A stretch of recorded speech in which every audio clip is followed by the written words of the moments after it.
As a woman, I'll admit, makeup is my armor. And to keep that armor in place, I would use face powders just like everyone else. So what if I told you that under the wrong conditions, your face powder can expose you to something as serious as asbestos that's been linked to both ovarian and lung cancer? Today I'm unpacking the science behind that question, which is not exactly a yes or no answer. To do so, I'm using my chemistry masters and my industry background. You will leave this video knowing not only when matte powders may harm you, but also how to control shine without them altogether. Yes, I have found ways, so please subscribe and let's dive in.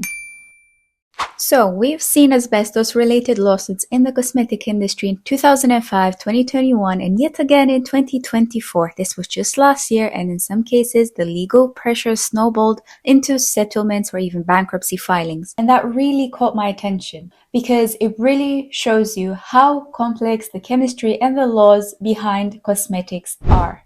So first and foremost, is anyone out to get us? This isn't about villain companies plotting to destroy you, your face, and your health. Powders exist to mattify, correct? And for that, you need chemicals such as talcum, silica, or titanium dioxide, which are sourced from natural mines. I mean, you'd think natural means better, correct? Well, let's name this talcum rock Edgar. Edgar was crushed into a fine powder, but it grew next to asbestos, this little gray thing here that looks like the right thing, but is definitely toxic. And when Edgar became a makeup powder or a cream, it took some asbestos with it because even though it was toxic, it was too hard to let it go. So if these two chemicals are so hard to separate, then who is protecting us? In Europe, every product that wants to reach the shelves needs to prove that it's free from asbestos before it reaches the consumer. In the US, the system is a little bit different. The FDA will set guidelines for companies to follow,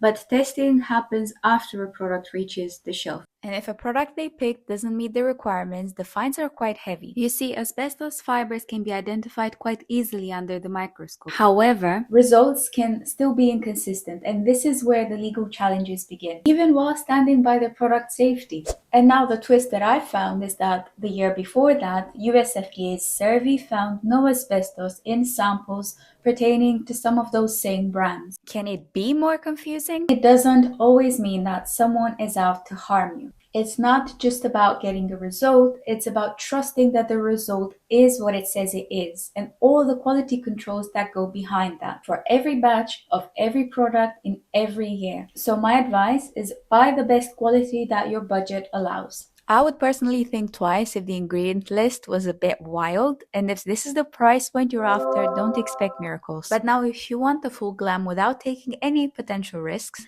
don't worry, I've got you covered. Now we're going to talk a bit about how I keep my skin oil-free and matte for as long as possible without using face powders altogether. Now, a common mistake that people make is to only tweak things externally, but what you eat is equally important. So now I'll show you my tweakables for oil control. I don't cut everything out because it wouldn't be sustainable and I would give up in 2 weeks, but I do swap smart. First, I sprinkle seeds on any lunch or dinner. I cut out meat for 2 days a week, and the rule of the house is 1 apple a day. Apples have been my favorite fruit since the doom of humanity. And all these diet tweaks I've shown you are really just a way for you to get more fiber, which can indirectly help with sebum control. These are tiny steps, totally doable, and naturally my sugar cravings have gone down, so I hope the same happens for you. I have a simple philosophy. More coats of product equals more oil equals less grip. So to avoid this, I use a minimal amount of product. But how I apply it is equally important. I take a blob of softening primer and I melt it into my skin. Next up, I take this angled powder brush, and this is the one I use to apply my foundation. I glide it onto my skin. You see how it basically hugs the face? That's the shape I was interested in. After evenly applying it, I just press a little bit with my fingers for when there's a harsh edge. I fix with a spraying mist, and that's a solid 8 hours done. And of course, remember, venues, pubs, restaurants, they all have bathrooms, okay? Makeup lives in the real world. So what I always do, like halfway through the night, I take some blotting paper and I get the oil off.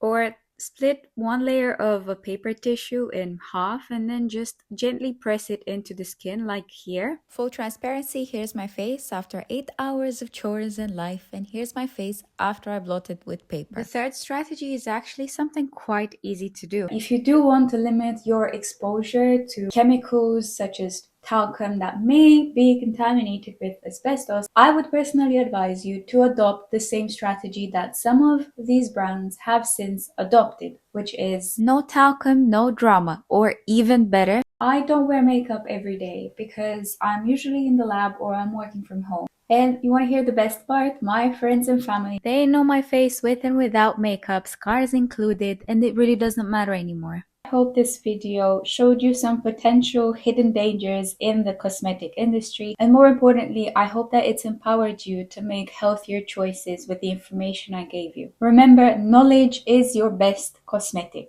There's no harm in staying informed, and remember that even natural ingredients, they can pose a risk if they're not sourced properly.